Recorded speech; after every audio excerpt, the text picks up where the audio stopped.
If you are also frustrated by applying for jobs in each company, आप बहुत बार resume अपना भेज कर परेशान हो गए हो बट अभी तक किसी भी रिक्रूटर की कॉल नहीं आई आपके पास, तो इस वीडियो के बाद आपके पास कॉल भी आने वाली है और आपका रिज्यूमे भी एकदम एटीएस फ्रेंडली होने वाला है। First, when you apply in any company for getting a job, you just create your resume and share to the recruiter. That's right now.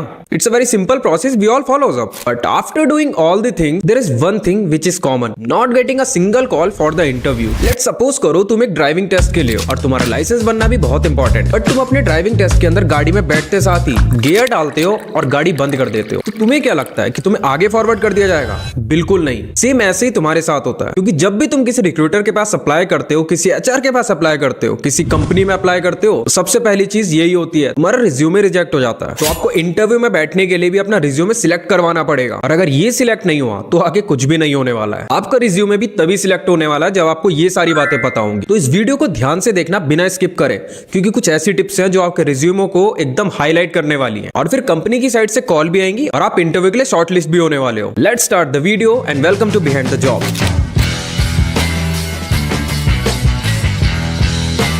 सबसे पहले जो हम लोग गलती करते हैं, हमें सीवी और रिज्यूमे एक ही चीज लगती है, बट दोनों में बहुत बड़ा डिफरेंस है। रिज्यूमे मोस्टली प्राइवेट सेक्टर्स के लिए अप्लाई होता है। ये एक शॉर्ट डिस्क्रिप्शन होता है जिसके अंदर आप 1 से 2 पेजेस ऐड कर सकते हैं, मैक्स टू मैक्स। इसके अंदर ज्यादा फोकस आपकी स्किल्स और एक्सपीरियंस के ऊपर होता है, और हर जॉब डिस्क्रिप्शन के लिए अलग अलग रिज्यूमे क्रिएट होता है। तो अगर आप लोग भी हर जॉब के लिए सेम रिज्यूमे लेके बैठे हुए हो तो भूल जाओ कभी सिलेक्ट भी हो पाओगे, क्योंकि आपको जेडी के हिसाब से, जॉब डिस्क्रिप्शन के हिसाब से अपने रिज्यूमे को टेलर करना होता है, और अगर ये पार्ट आपने स्किप कर दिया तो आपका रिज्यूमे कभी भी सिलेक्ट नहीं हो। सो बेसिकली ये क्विक ग्लैंस डॉक्यूमेंट होता है किसी रिक्रूटर के लिए, और सीवी होता है एक डिटेल्ड डॉक्यूमेंट डिस्क्रिप्शन। इसके अंदर आप 2 से 10 पेजेस तक ऐड कर सकते हो, जो कि आपका पूरा जॉब करियर का अभी तक का हिस्ट्री और प्रेजेंट बताता है। पूरी हिस्ट्री कवर करने के साथ साथ ये बेस्ट होता है एकेडमिक के लिए, सरकारी नौकरियों के लिए और रिसर्च से रिलेटेड जॉब्स के लिए।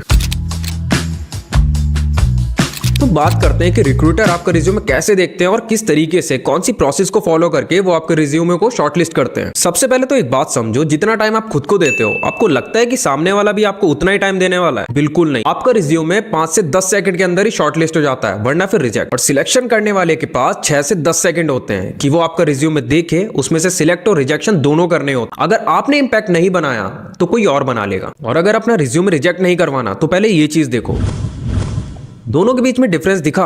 एक साइड बहुत ही नॉर्मल फॉन्ट यूज करे गए हैं, दूसरी साइड फैंसी और कलरफुल फॉन्ट्स है, और दोनों में ही बहुत बड़ा डिफरेंस है। हमें पहले से लगता था कि फैंसी चीजें बहुत ज्यादा एक्सपेंसिव भी होती हैं, बट रिज्यूमे और जॉब के मामले में ऐसा कभी नहीं होने वाला, क्योंकि जितना मिनिमल आपका रिज्यूमे दिखेगा उतना ही ज्यादा इंपैक्टफुल होगा। तो फिर ये बच्चों वाली हरकतें बंद करो, छोटे बड़े फॉन्ट्स लगाना बंद करो, हर जगह कलरफुल डिजाइनिंग और अननेसेसरी चीजें भी भरना बंद कर दो। तुम एक प्रोफेशनल काम के लिए अप्लाई कर रहे हो, किसी रंगोली डिजाइनर के लिए नहीं। चीजें जितनी सिंपल और क्लीन रखोगे उतना ज्यादा फायदा मिलने वाला है।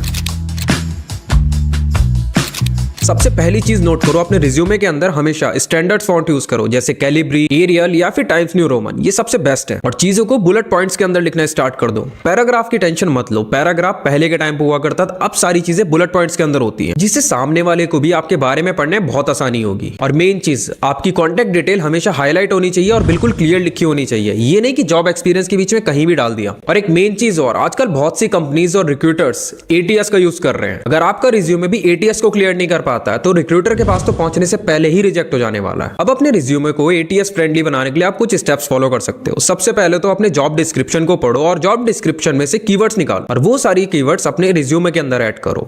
ये नहीं कि आपने सब कुछ भर लिया, उसके अंदर से बहुत लिमिटेड चीजें उठाओ, अपने जॉब डिस्क्रिप्शन की डिटेल्स उठाओ, एज अ कीवर्ड्स उसमें इनपुट करो, कुछ चीजें अपनी साइड से भी ऐड करो ताकि बिल्कुल कॉपी पेस्ट ना लगे, और हल्का सा टेलर करो और काम खत्म। आपका जॉब टाइटल और स्किल्स एकदम चमकनी चाहिए ताकि सामने वाले को ये पता लग सके कि तुम्हें आता क्या क्या है। उसके बाद ऐड करना है वर्क एक्सपीरियंस और अचीवमेंट्स, ताकि सामने वाले को ये चीजें पता चले कि कौन कौन सी चीजें आपने अचीव करी हैं और कहां आप काम करके आए हो। इसके साथ एक प्लस पॉइंट ऐड कर लो। आप ज्यादा नंबर्स का ध्यान रखो, जितने ज्यादा आप नंबर्स लगाओगे उतना ज्यादा सामने वाले को आप इंपैक्टफुल लगोगे। आप यूज कर सकते हो, जैसे मैंने 6 महीने के अंदर 20% सेल्स में इंक्रीमेंट लाया है, और थोड़ी टेक्निकल वर्ड्स भी यूज करना है, जैसे लेड, मैनेज्ड, इंक्रीज्ड या फिर डेवलप्ड जैसे। तो ये काम तो आपने कर लिया। अब चेक कैसे करना है कि आपका रिज्यूमे एटीएस फ्रेंडली हुआ या नहीं। देखो, सबसे पहले तो अपने ब्राउजर में चले जाना और उसमें जाके चेक करना atschecker.com, या फिर बहुत सारी फ्री वेबसाइट्स मिल जाएंगी जहां पर जाके आप अपने रिज्यूमे को डाल सकते हो और वहां से चेक कर सकते हो कि आपका रिज्यूमे एटीएस फ्रेंडली है या नहीं। मैं जैसे आया हूं इस वेबसाइट के अंदर, वेबसाइट का नाम है enhance.cv,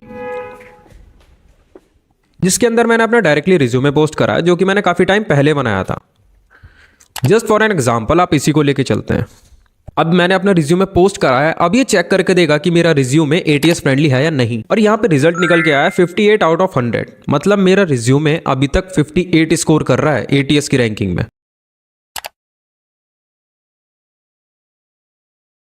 और ये भी दिखाने वाला है कौन कौन सी गलती मैंने करी है इसमें।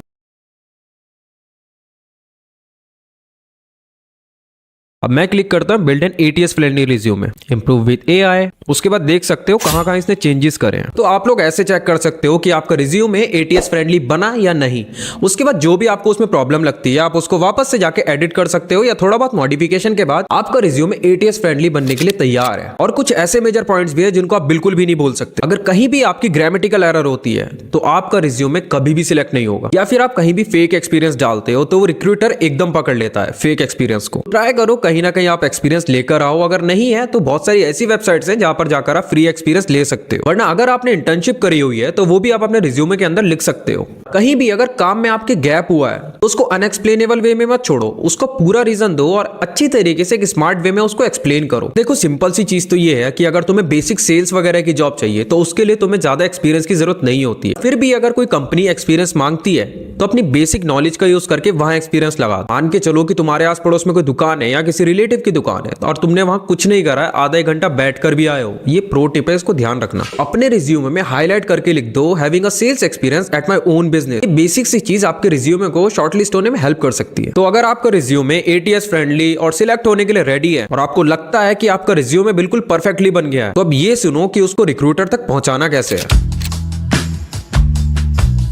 कोई भी रिक्रूटर सबसे पहले मैन्युअली ढूंढता है हर जॉब के प्लेटफॉर्म पर कि उसको कोई परफेक्ट कैंडिडेट मिलता है या नहीं। उसके बाद वो जाकर जॉब पोस्ट क्रिएट करता है और फिर पोस्ट करता है। सबसे पहली चीज नौकरी वाले प्लेटफॉर्म चूज करना स्टार्ट करो, जैसे लिंक्डइन, इंडीड, naukri.com और बहुत सारे प्लेटफॉर्म्स हैं। उन पर जाके अपनी प्रोफाइल बनाओ, वहां जाके रिक्रूटर्स या फिर कंपनीज को फाइंड आउट करना शुरू कर दो जो कि आपकी इंटरेस्टेड इंडस्ट्री या फिर कंपनी है। और अगर पहले से प्रोफाइल बना रखी है तो उसको आउटडेटेड से अपडेट करो, क्योंकि बहुत सारे लोगों को लगता है कि उन्होंने एक बार अपनी प्रोफाइल बनाई है, उसके अंदर रिज्यूमे पोस्ट करा हुआ तो वो सिलेक्ट हो जाएगा। ऐसा कभी नहीं होता है, क्योंकि हर रोज हर प्लेटफॉर्म पर हजारों लाखों रिज्यूमे पोस्ट होते हैं और आपका रिज्यूमे पता नहीं कहां दब के बैठा हुआ है। इसके लिए आपको नौकरी के प्लेटफॉर्म पर एक्टिव रहना पड़ेगा, फिर चाहे इंडीड हो, लिंक्डइन या फिर naukri.com। जो भी प्लेटफॉर्म आप यूज करते हो मेक श्योर कि आप उसमें एक्टिव हो। और अगर तुम लोग एक्टिव भी हो, डेली सुबह 9 बजे उठो, उसके बाद अपना रिज्यूमे डेली उसमें अपडेट करो और डेली डिलीट करो। मैं ये कह रहा हूं कि आप अपने रिज्यूमे में कुछ ना कुछ हल्का सा मॉडिफिकेशन करके उसको डेली पोस्ट करो, वो भी 9 से 10 के बीच में, क्योंकि हर रिक्रूटर सुबह तभी एक्टिव होता है। और उसमें ऐसा नहीं है कि आप उसको डेली डिलीट कर ही अपलोड कर रहे हो। आप उसके अंदर कुछ भी माइनर सा चेंज ला सकते हो, जैसे उसकी स्पेलिंग छोटी बड़ी कर दी या फिर चाहे एक अक्षर ही चेंज कर दो। बस अपने CV को डेली डिलीट करो और डेली सेम टाइम पर अपलोड करो, ताकि रिक्रूटर की नजरों में आपका CV, आपका रिज्यूमे आना शुरू हो जाए। क्योंकि हर प्लेटफॉर्म के अंदर एक लिस्ट डाउनलोड होती है और कोई भी रिक्रूटर नीचे से कभी चेक नहीं करता है। उसको ऊपर के जो भी 5-10 रिज्यूमे दिखते हैं वो उन्हीं को शॉर्टलिस्ट करता है और उन्हीं के नंबर नोट करता है। आपका मेन फोकस वहां पर इंपैक्ट डालने का होना चाहिए। लेकिन CV तभी ऊपर आएगा जब उसे आप डेली अपलोड करोगे। उससे आपके शॉर्टलिस्ट होने के चांसेस बढ़ जाएंगे। और अपनी पसंद की कंपनी के हर HR मैनेजर को, हर रिक्रूटर को फॉलो करके रखो और कंपनी को भी, ताकि आपको कंपनी की और रिक्रूटर की नीड के बारे में पता चलता रहे और उनको रेगुलर बेसिस पर फॉलो अप करते रहो। या फिर उनकी पोस्ट पर जाके कमेंट भी कर सकते हो ताकि वो आपको नोटिस करें। कभी भी भूल कर भी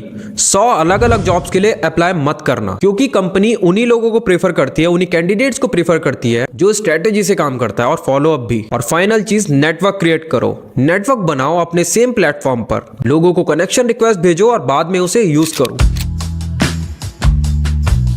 और अब फाइनल टिप जो थोड़ी सी जुगाड़ू भी है बट काम की काफी है। आप अपनी किसी भी पसंद की कंपनी के अकाउंट पर चले जाओ, वहां पर आपको मेंबर दिख जाएंगे कि कौन कौन मेंबर्स कंपनी के अंदर काम कर रहे हैं, जिसके अंदर रिक्रूटर भी होंगे, HR मैनेजर भी होंगे और उसके एम्प्लॉयज भी हो सकते हैं। आपको ढूंढना है कि उस कंपनी के कौन कौन से एम्प्लॉयज है, फिर वो बंदे जो हाल ही में हायर हुए हैं। उनसे आप कंपनी की डिटेल लेना, बेसिक चीजें पूछना कि कंपनी के अंदर कैसा काम होता है, कि कंपनी काम करने लायक है या नहीं। साथ ही साथ उनसे कनेक्शन के बारे में पूछो कि कनेक्शन कैसे बनाना है कंपनी के लिए, HR कैसे क्वेश्चंस पूछता है। अगर वो थोड़े से अच्छे हुए तो आपको रेफरेंस भी दे सकते हैं। जहां रेफरेंस मिला वहां पर आपके हायर होने के चांसेस डबल हो जाते हैं। बस इतना काम कर लो और थोड़ा सा वेट करो, आपको HR और रिक्रूटर्स के कॉल आने स्टार्ट हो जाएंगे। और अगर इस वीडियो को पूरा देखा है तो वीडियो को लाइक और चैनल को सब्सक्राइब भी कर दो। और अगर अगली वीडियो के अंदर आपको इंटरव्यू की टिप्स चाहिए तो कमेंट कर दो अभी जल्दी से जाकर, वो भी अगली वीडियो के अंदर पूरा क्लियर कर देंगे।